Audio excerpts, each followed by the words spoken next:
Monsieur le Président de la République, vos compatriotes sont inquiets. Cela fait 10 jours que vous campez aux confins du lac Tchad suite à l'attaque lâche et barbare de la position de nos forces de défense et de sécurité engagées à Barkaram. Où en est-on très exactement 10 jours après le déclenchement de l'opération Askanit?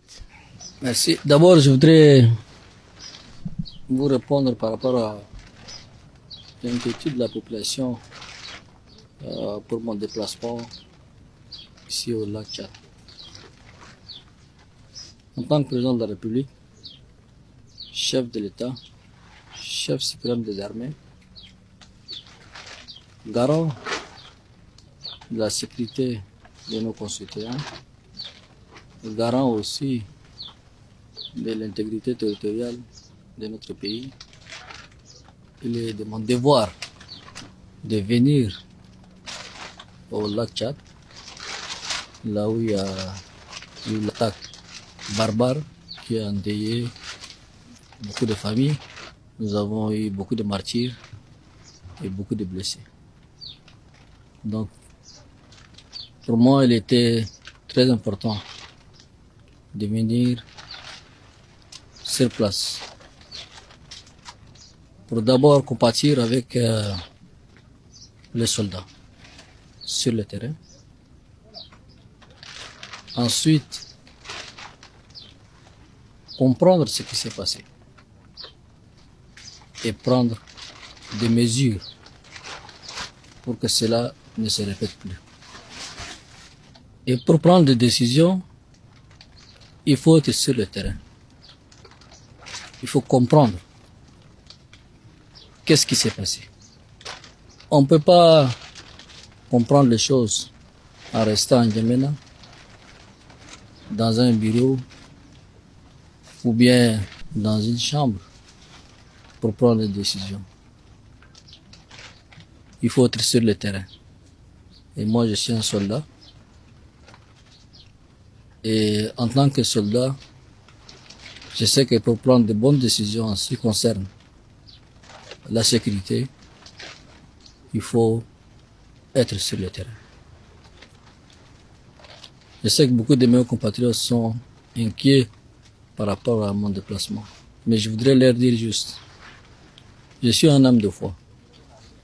Et la mort est partout. Que tu sois en Djamena dans ton bureau, dans ta chambre, ou que tu sois ici, si l'heure est arrivée, tu ne pourras pas t'échapper. Donc, mieux vaut faire son travail, le travail dont le peuple tchadien nous a confié. Dans un premier temps, pour venir constater ce qui s'est passé et compatir avec mes frères d'armes. Deuxièmement, réorganiser notre dispositif. Troisièmement, lancer l'opération Askanit pour venger nos martyrs, pour éradiquer ces bandits des grands chemins. Nous avons déjà commencé l'organisation du dispositif au lac Tchad et en même temps, nous avons lancé l'opération Askanit. Nous avons lancé par la voie aérienne, nous avons fait plusieurs frappes des positions ennemies. Ils ont eu beaucoup de morts et beaucoup de blessés. En même temps, nous étions en train de préparer nos forces terrestres. Et aujourd'hui, comme vous avez constaté, nos forces terrestres sont prêtes. Et maintenant, ils vont aller directement vers l'ennemi, l'anéantir. Nous allons leur faire payer ce qu'ils ont fait.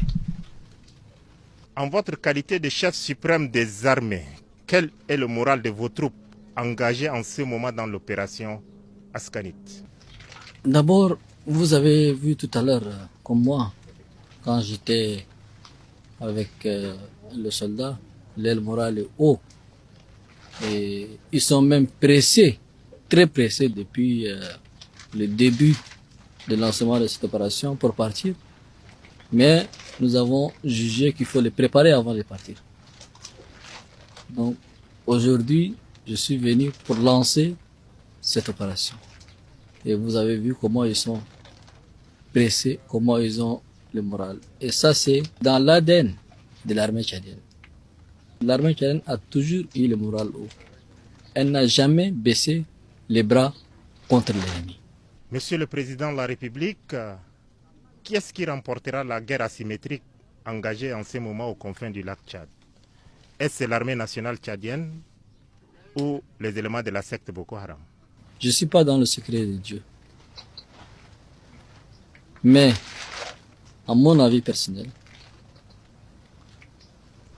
je vais dire que l'armée tchadienne va remporter. Et j'ose croire que l'armée va remporter. Et je prie Dieu le Tout-Puissant pour que notre armée puisse vaincre ces barbares qui tuent des enfants, qui égorgent des enfants, qui violent des femmes, qui volent les bétails des pauvres citoyens. Donc ces gens-là ne méritent pas de pitié. Et Dieu est toujours avec les justes. Et je crois que Dieu va soutenir notre armée. Dieu va être aux côtés des justes. Donc, l'armée nationale tchadienne. Le Tchad envisage son retrait de la force mixte multinationale. Qu'est-ce qui sous-tend cette intention? Vous savez, notre pays, le Tchad, s'est engagé contre le terrorisme depuis 2013. Nous avons participé au Mali à l'opération Fatim, dont moi-même j'étais commandant de force adjoint. L'armée nationale tchadienne a participé au G5 Sahel. L'armée nationale tchadienne a participé aux forces multinationales. Nous avons toujours soutenu nos pays voisins. Que ce soit au niveau du G5 Sahel, nous avons toujours envoyé des contingents au Niger, à Terra, en 2021. Nous avons envoyé des contingents aussi au Mali, comme je disais tantôt. Nous avons fait des opérations au Niger, à Difa, qui était commandé par le défunt, le général Daoud, ancien ministre de la Défense. Nous avons aussi fait plusieurs opérations au Nigeria, notamment l'opération Lac-City 1, Lac-City 2. À chaque fois qu'il y a des problèmes dans ces pays voisins, nous, on déploie nos soldats. On déploie nos enfants pour aller les soutenir. Mais quand notre pays, le Tchad, est frappé par l'ennemi, aucun soutien. Est-ce que vous avez vu une fois